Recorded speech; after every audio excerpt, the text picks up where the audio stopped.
IVM. IVM Likes is an IVM production, and if you like our show, you should also listen to our podcast about automobiles called the Rotomouth Podcast. Every week, hosts Sanjeev and Tushar break down the latest trends, technologies, new vehicles, and more to understand the auto industry at large. New episodes out every Monday on ivmpodcasts.com and the IVM Podcast app.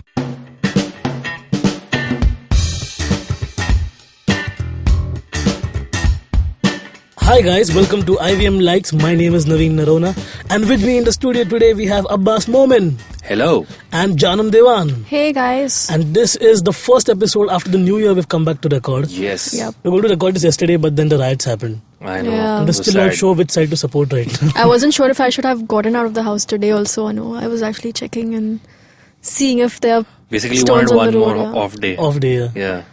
I Yeah, work from home. It's like Google News in the morning to see if something is happening. Yeah. I just Google News. I don't know how to find news. Twitter. No, I know, like usually it's all social media, but like Yeah. about like the trains getting cancelled comes very late on Twitter.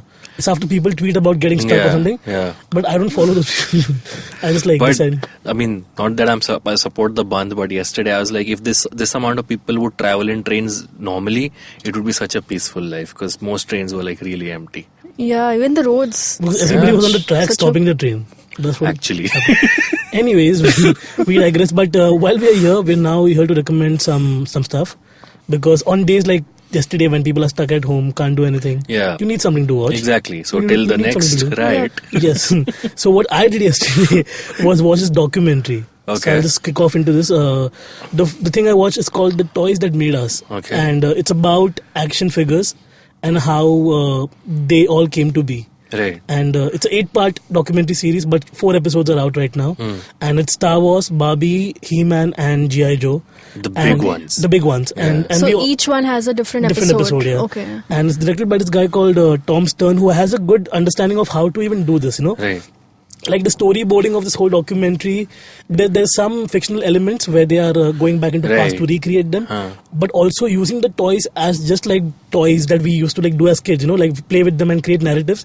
He does a lot of that as well along with the toys, like, you know, doing a narrative flip with the toys. Like, for example, if he's talking about He-Man and something bad had happened, then Skeletor laughs. Right. And the action figure of Skeletor comes up. Like building the narrative exactly. of the toys into the episode. Yeah. So all these little things was what made me appreciate this show a lot. It's something for everybody because we all had like Barbie dolls at some point, Yeah. or played with somebody else's action figures if you couldn't afford it. I had a He-Man toy though, Yeah. and back then I had no idea how precious it is because he had those thick legs which were rotatable. Right. Is that a word? Yeah. So I would just like take them and keep rotating them and broke it one day without any context. As to Did you how. have the Castle Grayskull set? No. No, even I didn't have that. I always wanted That's it, for the but rich it was American kids. exactly. I was too expensive. So at one point you do realize how weirdly capitalist all of this is, and like you're buying into this weird Yeah. thing. But for most people, these toys are not toys at all. Exactly. They're more than Yeah. that. Yeah.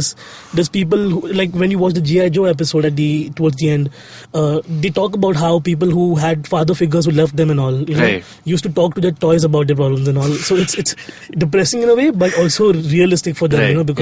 because that's what it is.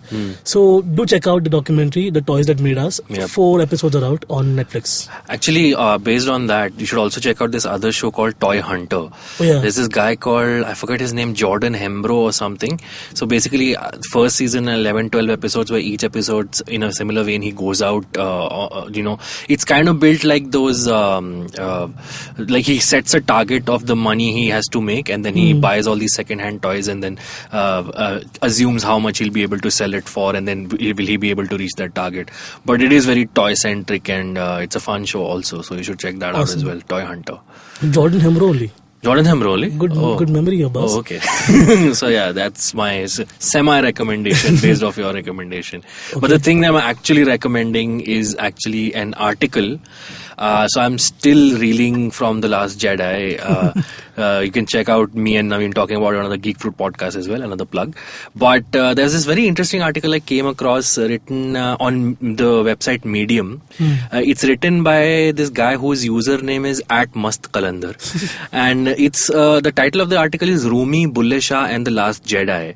So basically this writer whose name is Jahanazeb, Is he Indian? No, he's Pakistani. Oh. He's tried to equate so there's spoiler alert, but there's Yoda in The Last Jedi, and basically the crux of The Last Jedi is the Jedi Order is destroyed, the books are gone, and the Jedi Order has to figure itself out.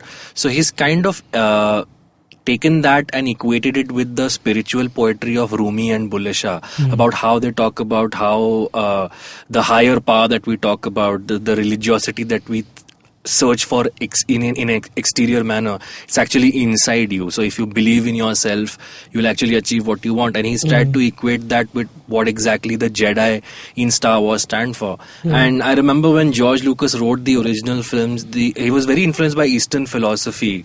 Like the Jedi Order is kind of like a mishmash of Buddhism, Hinduism and Persian spirituality. And Eastern films as well. Exactly, yes, of Japanese cinema as well. So it's a very interesting article. He's actually taken excerpts from the poetry of Bulle Shah and Rumi and sort of side by side compared what Yoda says in the film and how if you translate those Punjabi poetry into English, it's roughly exactly the same of what Yoda says. So it's a very interesting article. Do check it out. If you Google Bulle Shah Last Jedi, I'm sure that's the first thing that will pop up on. Nobody's going to write an article apart from someone. Exactly, yeah. So it was very interesting for me to see this. So check out this article. It's called Rumi, Bulle Shah and the Last Jedi. It's a very short read, so just check it out. Nice. And last but not least, Jaanam. So I'm recommending an animated short film called Here's the Plan. It features a cat and a dog who's a married couple, and they are both moderately earning, not too well off. Okay. And they keep referring to a plan they have. So both of them are very fond of baking. And they keep baking these beautiful, cute cupcakes in the That's why you ended up watching the Yeah, I did. And they keep thinking of opening this bakery, and they start working on their plan. They have one day they're baking and the oven cracks. It bursts open or whatever, and they don't have any money to replace it. So the wife comes up with the plan. The wife is the cat, obviously. She says, "Ki we'll get individual jobs, earn more money, and sponsor our bakery." So they go out to do that, but over the years they lose sight of their plan, the dream. This is like Up, the movie. Yeah, I was just thinking about that. Okay. I thought a lot about Up while watching this, because the whole theme is very emotional also. Okay. But is there a flip towards the end? Yeah, I won't reveal that because I don't want to reveal the entire plot, but there is till the end you don't know exactly how it's going to end and what's going to happen. Okay. How is it old? Is it new, the film? Kind of new? Yeah, kind of new. Okay. And it's on YouTube? It's on YouTube. You can check it out. It's an 18-minute one. Oh, okay. I checked out the Salad Fingers. Oh, it was so weird. It is weird. But it's fun to watch. You just keep watching. Okay. How much did you watch of it? Like 3 episodes. Okay, like the first 3. Yeah, he just puts a nail through his hand and just stares at it. So I'm like, Janam's watching some messed up shit on YouTube. But this is more family friendly, yes, this is all... Yeah, nobody gets cooked in the oven. Yeah, nobody. Are there other characters in the film, or is it just the cat and the dog? No, it's just the cat and the dog. The cat Tom and Jerry. Cat and the dog, Okay. So... Yeah, it's pretty cute and adorable. And what's it called again? Here's the Plan. Here's the Plan. Oh, okay. That sounds interesting. So that's our recommendations for now. I recommended the documentary series The Toys That Made Us on Netflix. I recommended an article called Rumi, Bulle Shah and the Last Jedi. And I recommended Here's the Plan, an animated short film on YouTube. Awesome. So we'll take a small break. And there's the plan, guys. We'll come back from the break and talk about it. Hi, I'm Amit Verma, the host of the weekly podcast The Seen and the Unseen. In my show, I examine the seen effects and the unintended consequences of public policy and private action. I show how policies meant to help the poor often end up hurting the poor.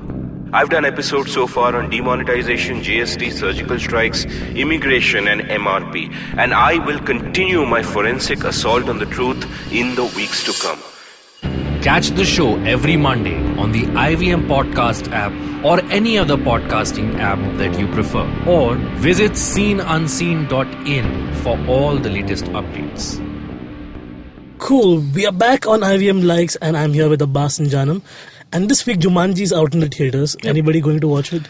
I will actually watch the first one and then go back. Well, you have seen the first one before? I have watched it, but it's been many years. Many years, yes. We should do that. We should sit and watch Jumanji, yes. One of these days. Because I think what happens in all of this, the craze to produce new films is that somewhere down the line they forget the fact that, there's a generation that enjoyed the movies initially and they probably won't come back to it. Yeah. Whereas we are the audience that they're looking for to go back to. Yeah. But I don't know if I want to, sometimes it's corrupted, sometimes it's not corrupted. That's the whole point of what we're trying to talk about today. Is that nostalgia is great, but is it too much shoved in our face right now? And in all of that, does original content get lost? Right.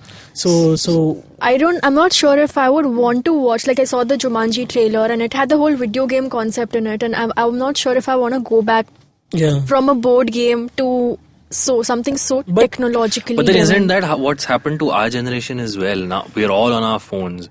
Nobody really plays board games anymore. Yeah, true. But the fact that you're living that life, you don't want to watch, you don't want to relive it in the, something that's been such a big part of your childhood, like a movie like this. Not a big part, but yeah. But even like after a few years of Jumanji, they made another board-based movie called Zathura, yes. The space adventure with Dax Shepard. And even that did not work because by then also people had already moved on from board games to like actual Nintendo sets, Sure. But then Jumanji now boasts a great cast like Kevin Hart, Dwayne "The Rock" Johnson, Jack Black, and Carey Mulligan.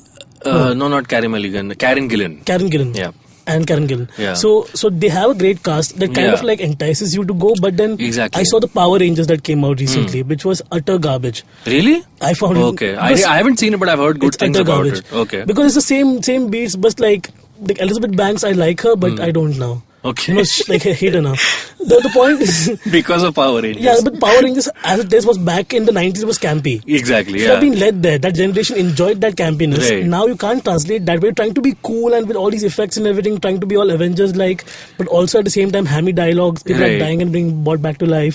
There's a giant gold monster and nobody's getting killed by it. There's like because you're trying to make a PG movie also at the same time because you want to market toys for kids as well as keep the adults coming back to the. So you see all these parameters are there while you're making these movies. Or for that matter, TV shows now.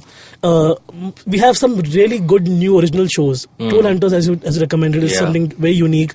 Though based off a lot of other stuff that we've watched as kids.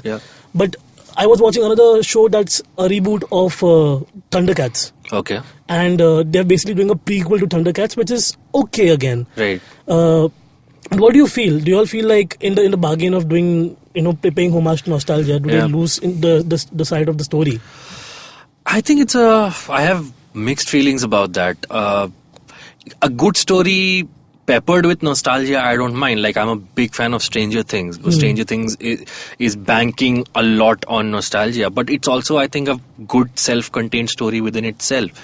I would like something like that. But yes, there have been instances where people have purely tried to just put a stamp of that particular franchise or that particular property so that people come. But then it hasn't worked out. I can't think of one right now, but I can only think of the better examples. Blade Runner 2049, for example, I saw. Was a very good film. Even though it had the Blade Runner brand name on it, it was a very well told story. And it didn't reek of nostalgia. It wasn't like, let us put this particular thing there, this character, just for the sake of, having Easter eggs. It was a good, well told story with the proper amount of Easter eggs and the proper amount of continuation of the story. So that I like.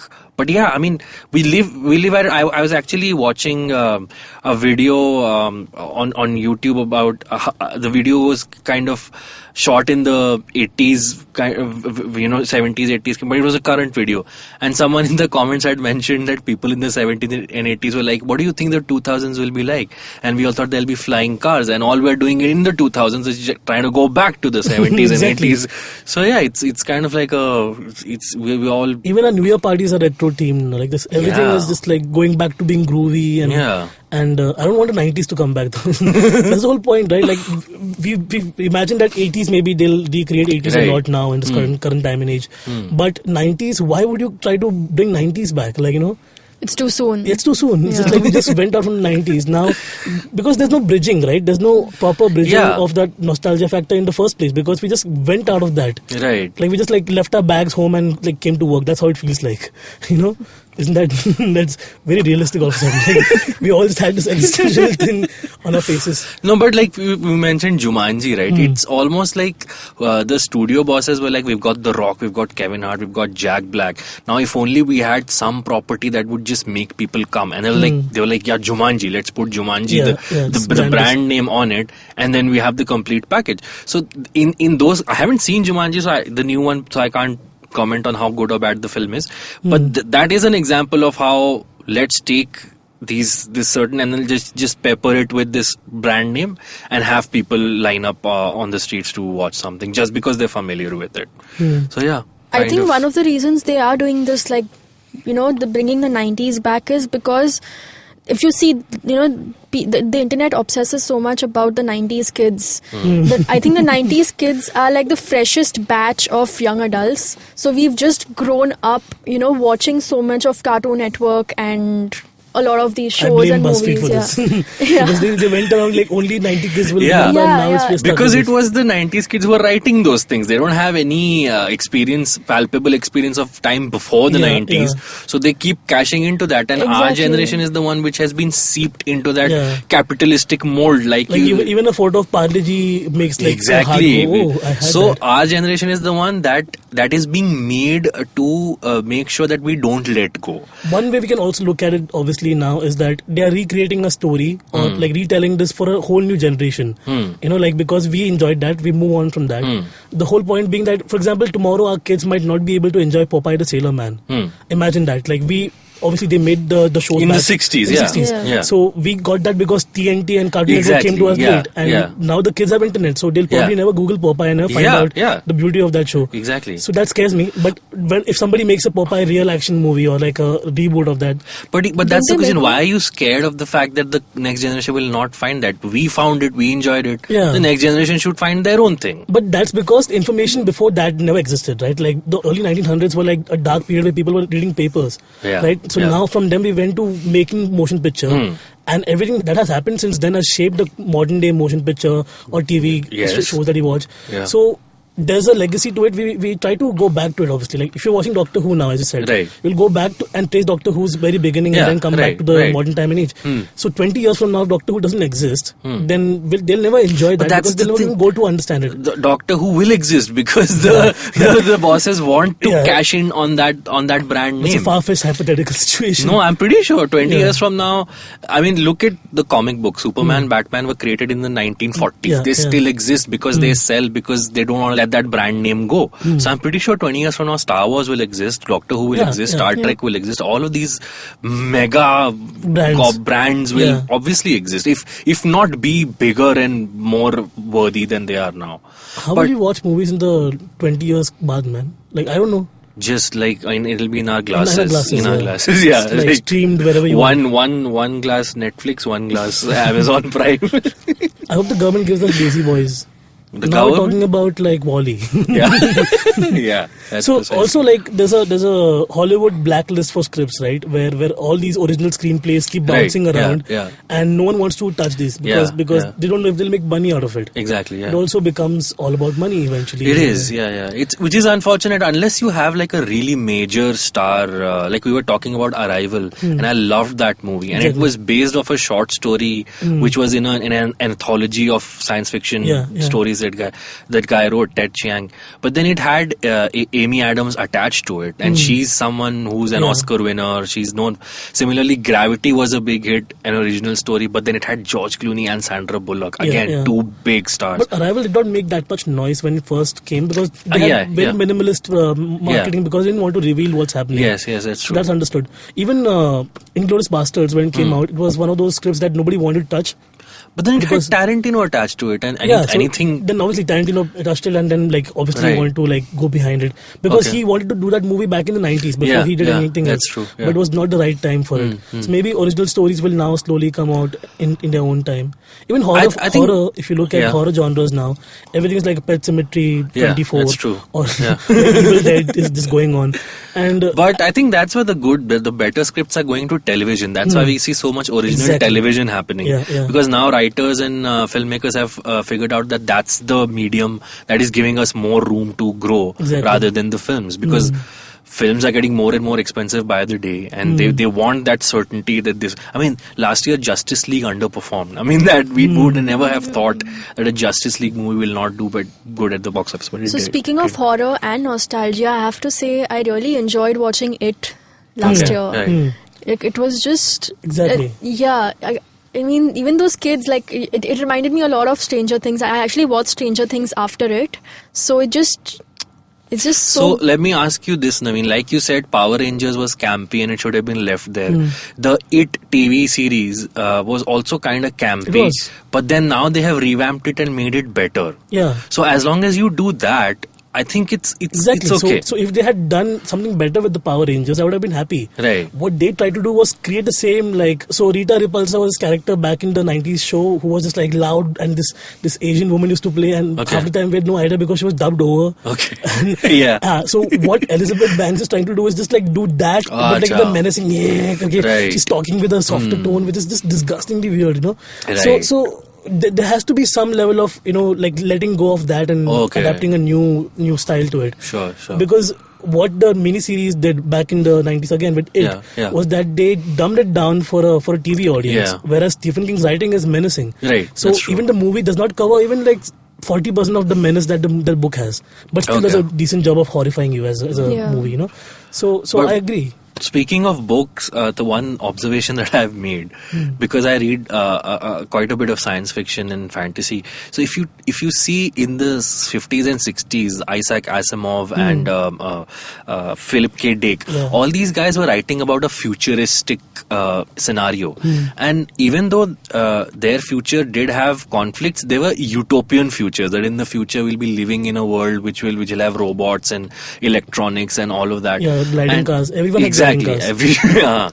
But and when I compare that to now, the kind of science fiction or speculative fiction that's been written now, it's mostly dystopian, right? Because even in those books, the idea is let them, like if you take the Hunger Games for example, let's send them to a time where it's almost Stone Age, where the scientific revolution has happened and it has failed, and yeah. now we're living in a world where everything is destroyed Yeah. and the man is basically now almost back to the Stone Age.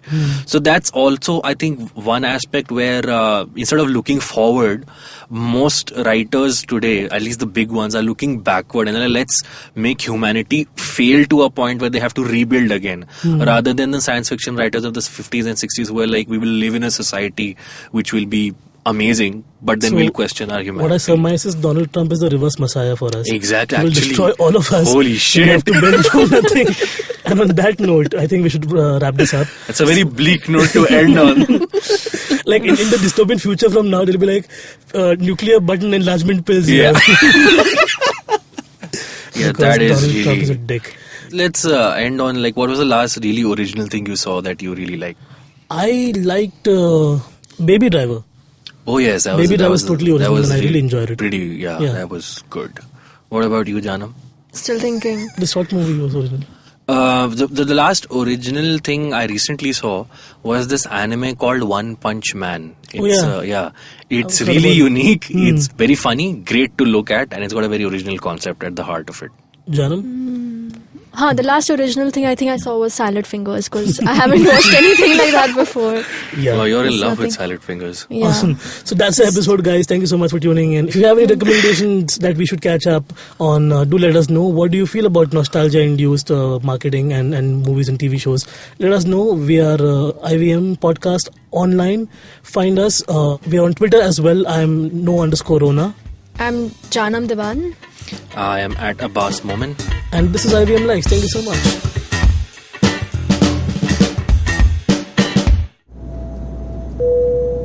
Good evening, ladies and gentlemen. This is your captain speaking. Sorry to say, but there's been a slight delay due to the apocalypse having suddenly begun. As you can see, there's death, destruction, and chaos taking place all around us. But don't you worry, food and drinks will be served shortly, and I would recommend checking out IVM Podcasts to get some of your favorite Indian podcasts. We'll keep you going till this whole thing blows over. Thank you.